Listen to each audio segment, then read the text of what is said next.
As ever, we have Laure Jackson with us, which is brilliant. So thank you for joining us once again. And we've got some good questions. How are you doing? I'm doing very well, thank you. Looking forward to this very much.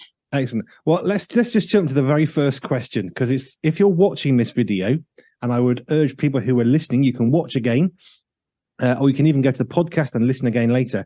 But on the video, it says, this anonymous person, I noticed in the background a small climbing wall. I was wondering, is that anything to do with sensory stuff, or is it just there, I guess, as a sort of playtime thing? That's so funny. Yes, this is my clinic. I'm a real life treating occupational therapist. It just happens all my Zoom things are in here. But yes, this is my clinic room. So absolutely.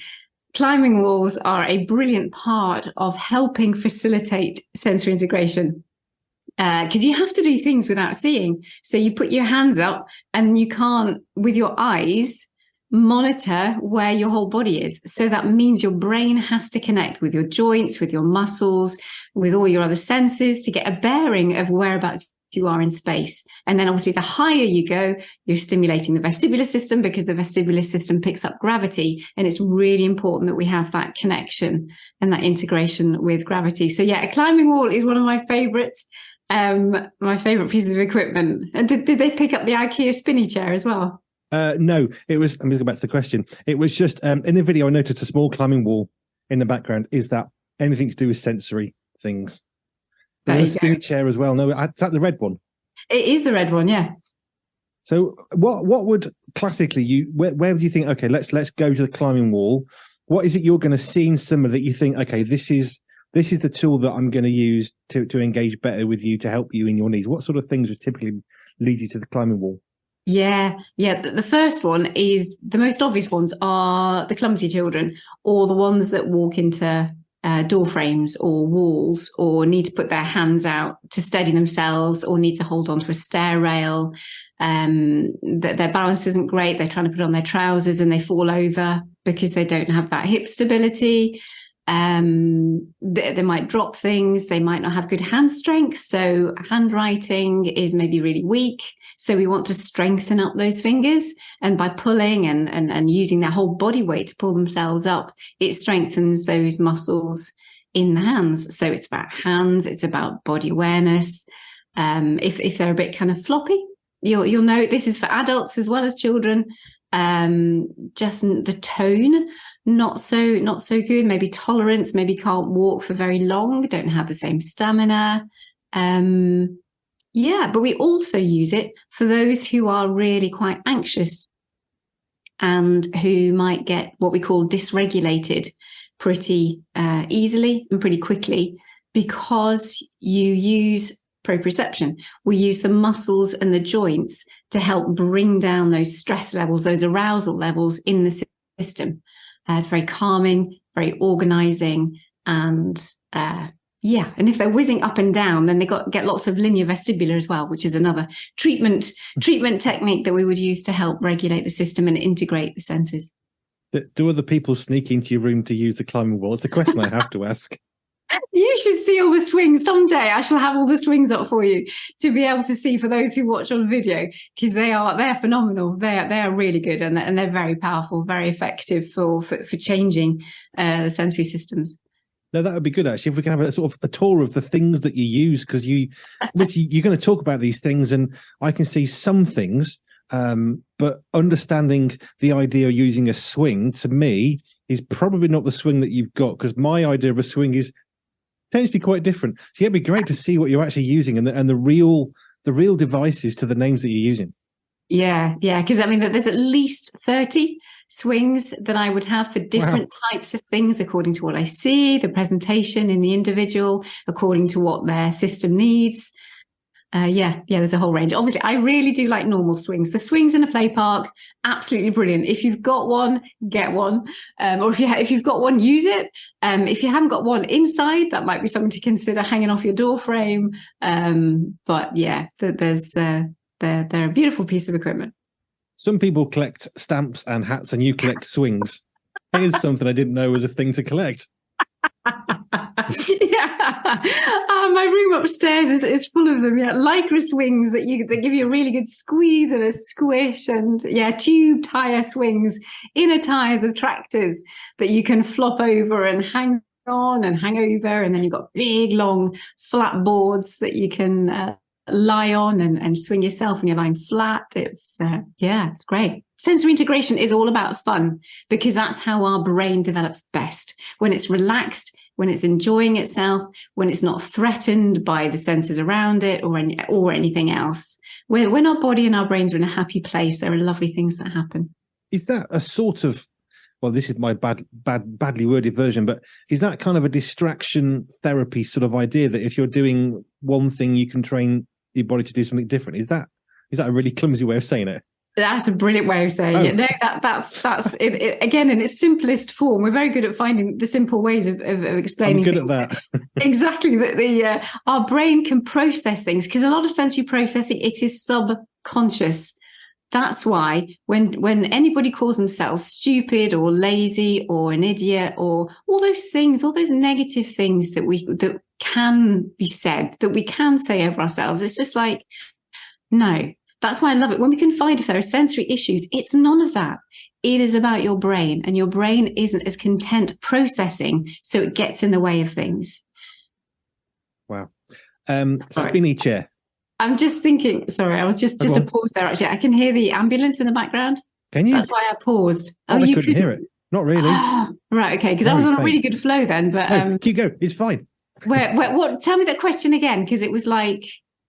Oh, it was about how you're using distraction to help someone to deal with another part of their sensory issues. Okay, so I might go over that bit again. We'll wait and see. But see what you can edit with doing this. It's fine. But yeah, distraction is a brilliant part of exactly what we do in therapy, because it is all on a subconscious level. It's not clever things that we say to ourselves to make ourselves be more coordinated. So the names that we say, like being stupid or calling yourself an idiot or being lazy, none of that relates to sensory processing. That's all stuff that comes when you are consciously aware of what you're doing and why you're doing it. Sensory processing is a much, much lower brain processing issue. It's not a evolutionary thing. It is just a lower brain processing, that there are things that just happen in the background that's been designed for us to function at that level. And then we can put those higher order thinking and coordination and just academic stuff on top of that. So yeah, sensory processing is absolutely subconscious at this brainstem level. So therefore, using something that uses that cognition, uses higher brain processing like a distraction, is brilliant, because then the thinking brain is happy trying to work something out. But the subconscious, the sensory processing parts of it, they're really happy because they can just work away, because the cognitive brain isn't getting in the way, is happy doing something else. So the brain is able to integrate itself. So that, it is actually a really, really good treatment technique, that we focus on doing something that they're motivated, that they want to do, that takes their attention on something to let the processing happen spontaneously. Sort of a bit like, I would think, a painkiller for a muscle, so you can exercise without the pain preventing you from doing the exercise. That's sort of like, same sort of idea, because if the pain's in the way, you can't, like I had a bad back years ago and I couldn't do a stretch because of the pain. So the painkillers reduce the pain in order to do the exercise to get past that pain threshold. And then eventually the muscle's working again and the painkillers aren't needed. So I'm guessing in a similar prescription drug kind of way, this is what some of your tools are doing. Absolutely. Yeah, absolutely. Cool. I like simple. I can work with simple. I'm good at that. So the spinny chair, where would that come in? Right. So spinning is a really interesting one. Spinning can be really disorganizing. Anybody who has a sensitive vestibular system will know that they will avoid roller coasters, or if they go on a boat, they're going to get seasick. There we go. Car sick. Cautious, may even stay away from escalators, won't go up escalators because it's a funny kind of whole movement thing. So anybody who's cautious of movement has something likely to be going on with the vestibular system. Now, it could be their eyes, it could be their ears, it could be other things, but the vestibular system is the most basic system to work with. So that, like that chair behind, it spins round on an axis. So it's quite safe because you only spin in this direction or that direction. So again, if I may go into a little bit of the neuroscience, if that's all right, the vestibular system has 3 semicircular canals, all at different orientations and different planes. It's a bit like a gyroscope. So whichever way our head is tilted, it's able to be picked up by our semicircular canals. And if we're going up and down or back and forth, all these linear movements are picked up by utricle and saccule, which are in the base of those vestibular units. So with any way that the head tilts or moves is picked up. So this one is for that rotation, but it's nice because it's in one plane. There are some people who will find that absolutely awful because they're overreactive to vestibular input. So we need to train it to be able to cope and get less sick, basically, with things. And then you've got others who are underreactive, and you can spin and spin and spin, and they will spin and spin and spin themselves for ages and not get dizzy. That is also not good because the brain should register that movement. It could be that those ones are very flighty. They are not grounded in the best sense of the word. They don't know where they are in space. They're here, there, everywhere. It's like, oh, we just need to, help you know who you are and where you are in space. And that's what the vestibular system is there for. It is like, you know, those maps that you see if you're out in a town somewhere and it's just like, you are here and there's an arrow. That is what the vestibular system does. It's kind of like, oh, this is where I am. This is my body. This is where I am in space. Because some people talk about floating away. I do a little bit of therapy and it's like, oh, I feel as though I might float if we do this for too long. So it's just like, okay, well, let's do something different. Let's help, settle your system and work with it. So yeah, it's like being an astronaut. It really is. The vestibular system is powerful in the way that we perceive space and gravity and things like that. So we need to treat it in a very particular and a careful way. But going back to the spinny chair, some people will absolutely love it, and it will just help people if they can have a spinny chair. Some people in their houses, so that their individuals, children or adults, can just sit and spin. Obviously, this one's a smaller one, but you can get these lovely hammock type things indoors in garden centres around the place. And on the Amazon website or Amazon header of my website, there's lots of options there for people to go and choose if they just want to have a look. So if you go to Amazon and then go to vestibular, you'll see all the different types of swings that are available, and spinny things and movie things that might be helpful. Oh, that's really cool. I'm really excited about that. Right, let's go to another question that came in. So again, anonymous. I work with a very diverse group of people who may have ADHD, autism, learning difficulties, brain injury, anxiety issues, to name just a few of the challenges. I've heard of the benefits of Lego therapy, i.e. allowing a person or encouraging a person to build something with Lego whilst in an appointment in order to help them talk or relax. I also remembered when Richard Hammond from Top Gear had a car accident and he was encouraged to build Lego as part of his recovery for brain injury. In fact, he's been reported to say, quote, Lego saved my life. So I wondered about this for the people that I work with and how it could be used. I would really like to hear your thoughts on this, Anne. Thank you. Oh, yeah.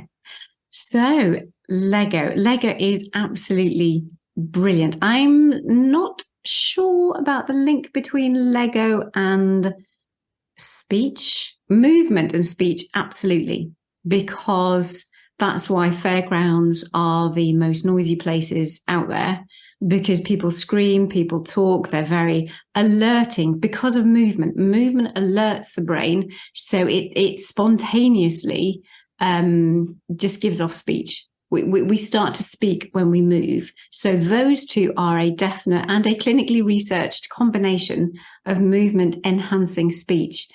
Lego is just superb for loads of different cognitive, those thinking processes, and the fine motor skills, and an element of the distraction that you were talking about, because it's something pleasurable to do while the brain heals. If it's a brain injury, then it's very logical, it's very specific, but it's also creative at the same time. It demands loads of different things from the brain and the body, apart from the fact that it's very static. So as a sensory therapist, a sensory integration therapist, a lot of my work would be more movement based, but I would use Lego while doing something, or I would use Lego while sitting on a peanut ball or a gym ball, that we get what ball? Peanut. A peanut ball. Okay, well, hang on. What's a peanut ball? Oh, peanut ball looks like a peanut. Oh, okay. It's big. You sit on it, you straddle it like a big chair. I don't have it down here. But it literally is. If for those of you on video, you really will have to go and watch the videos for this. It literally is the shape of a peanut. So it's massive, or it can be massive. It's about like 60 centimeters up to a meter high, but it has a dip in the middle. So if you place it lengthways, you can imagine there's a dip, a bit like a horse. If you're going to sit not side saddle, but just going to saddle a horse, you would put your legs over the saddle. And that's exactly what happens with peanut balls. It's really stable for those who might be a little bit unsure about their balance, but it does move and it is inflatable so that there's a little bit of give in it. And that's so good for developing those postural adjustments that we need to make while focusing on Lego. So again, using something that you really enjoy, because Lego is just brilliant and it is so fun, while working on the body in rehabilitation. Sorry, I spoiled your flow, but it was that peanut ball. I'm thinking, what's that about? Peanut chair. It's great. I love some of these. Yes, we're going to have to do a proper little tour of some of these things because they sound great. So, what can you just help us understand some of these difficulties? Because some of these are terms and words that we perhaps sort of throw around, or I know what that is, but we don't actually know. So, what would be the differences, or how would you sort of talk about ADHD and autism, which are two of the ones that I'll pick out? Right. Yeah. Autism has gone through a little bit of a, I was going to call it a rebrand. I'm not quite sure that's quite the right terminology, but it's changing. It used to be purely about the social and communication aspects of things and the concrete thinking. But it has been extended, thankfully, into also recognizing that there are sensory processing issues, normally in this modulation side of it. That's what so far the community and the diagnostic manuals have picked up. So they are talking about the overreactivity and the underreactivity. Obviously, from my perspective, there's more to it because there's a whole body side of it, and there's a whole discrimination side of it. So generally, it's more those who are, we've got those social communication and specific ways of thinking that are more the autistic side of things. The ADHD, being the attention deficit hyperactivity side of things, has a massive sensory underpinning to it. But it is about that distractibility. It's about the impulsivity. It's about the inability to focus on certain things, but they can be very good at focusing on what they want to. Potentially disorganization. And there's lots of crossover. I am talking generalities, and please forgive me if anybody is out there listening and thinking, oh, but it's so much more. And I'm thinking, it is. I'm just trying to put it in generality so that it's easier to see. Social communication, more autism, more the attention hyperactivity or lack of it, and impulsivity, just attention and focus issues for the ADHD, combined with sensory processing, dyspraxia, which is much more the body side of things. That there then becomes an overlap of whole range of different types of boxes that we choose to put people in. Okay, let me just come back on this one then, because you're talking. We think about ADHD, for example, And you use the word hyperactive, which is the bit that I would, as someone who doesn't know about it, I think ADHD, that's hyperactivity. That's what I instantly think of, which is why I was saying, can you just help us out? But there's a couple of times you've said either too much or too little. So, for example, you said someone can spin too much, and actually, if it's not bothering them, actually, that's also a bad thing because they can spin more than they should be able to. In the same way you said ADHD actually could be under activity. So, how can you sort of explain that one for me a little bit? I'll focus on the sensory because you're probably better to get an ADHD expert to explain those, because there are certain parts of the brain that we don't deal with in sensory processing that are very much the ADHD parts of the brain that are affected, which don't get impacted by sensory processing. But the under registration and the over registration, it's a similar concept regardless. But it's like for us, I had a mum a couple of weeks ago who we've been working together for over a year. And finally, she was celebrating that her son finally got sick. You know, he was on the roundabout, but she understood because he was one of these flighty ones who would be here, there, and everywhere. But finally, he's not needing the same amount of input as he used to. I mean, he would spend like hours. We're talking hours at doing things and spinning and upside down and on the go and so on. And his whole system is settling. It is registering that input now that it wasn't before because it was under reactive. So he was wanting so much. And it was just like, right, okay, we need to get the right input in, the correct timings, the amount of time that he needs. And he's just gone from, leaps and bounds. But it was lovely. Not a normal thing that you'd be happy to hear that somebody's actually been sick and, and vomited, but it's just like, hallelujah. We've actually got registration now that he's feeling it. He's sensing it. He's discriminating it, and it's having an impact. So he's not doing those things as much anymore because he's able to pull back and just enjoy the experiences, but is starting to register that actually we ought to be getting sick, for certain things, because it really isn't. Yeah, it's good that he's registering what he's registering. That's all I can say. Yeah. On that one, how long has that taken you to take that child from coming to you, is there a problem, through to we've actually got a success in that he's now registering what he didn't? What sort of time span would that take?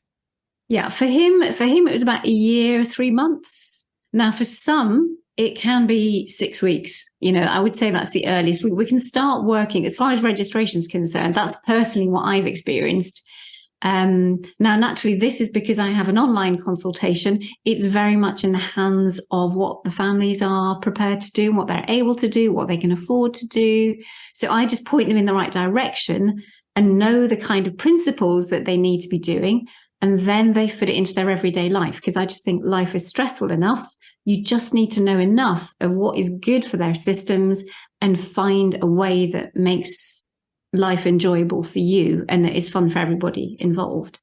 So that's where, when I'm in clinic, I can obviously speed things up a bit because I have all this lovely equipment and they can swing from my frame and they can climb up my walls and do all kinds of things and crash in my ball pits and crash pads. But for families, it's like, what is out there in the community that is going to give you this sensory input that you need? So, but yeah, if we know if we know we are heading in the right direction, it doesn't matter in some ways how long it takes. It's just lovely when it actually gets there, because we know we will get there if we've got a sensory processing issue. And that's part of the importance of having a good assessment. Whereas with this chappie, it was obvious that there was vestibular work that needed to be done.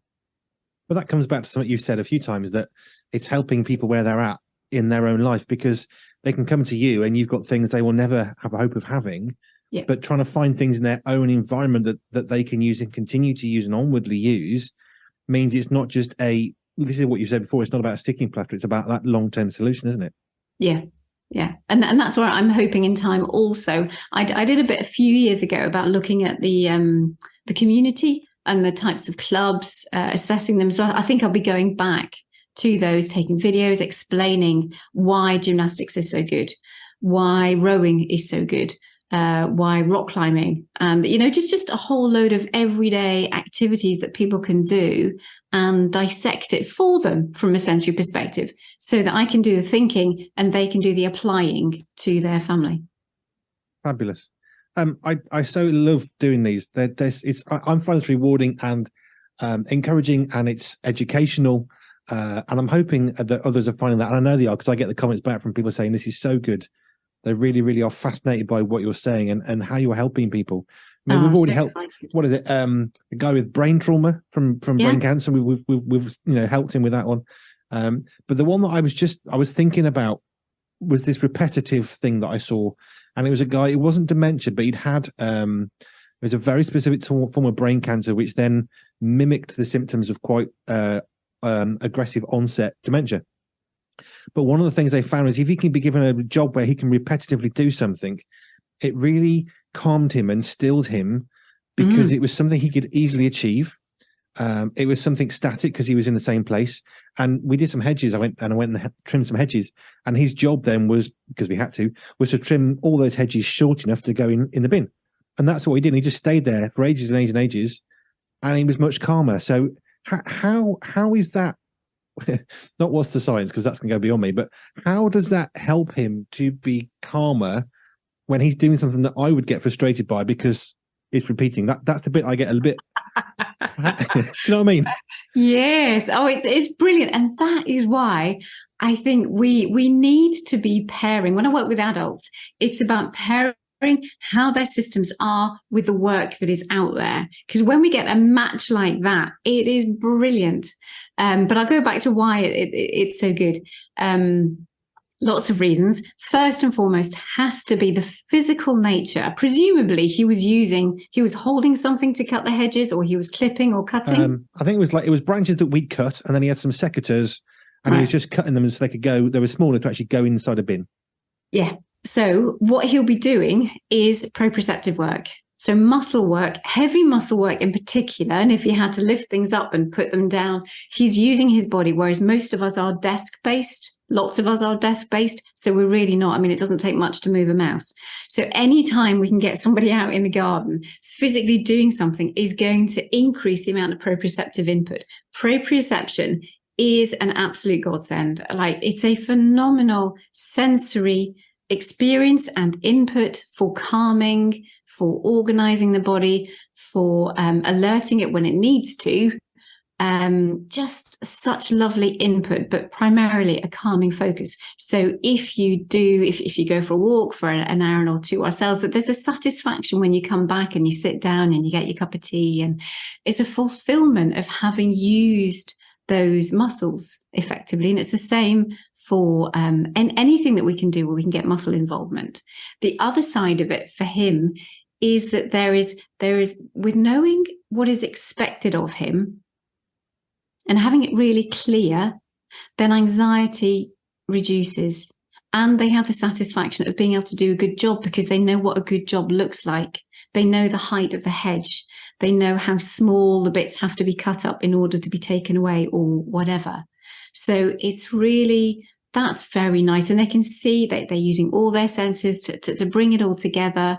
And it makes you feel good. So I do think having that repetitiveness is really important. And that's where, when it comes to, as I said before, with finding a job, we have to find a job that fits their sensory thumbprint in order for them to be able to continue to do that on a daily basis. But I think those are exactly the types of jobs that we need, those who love that, because it would not bring me joy, I have to say. And I'm glad to.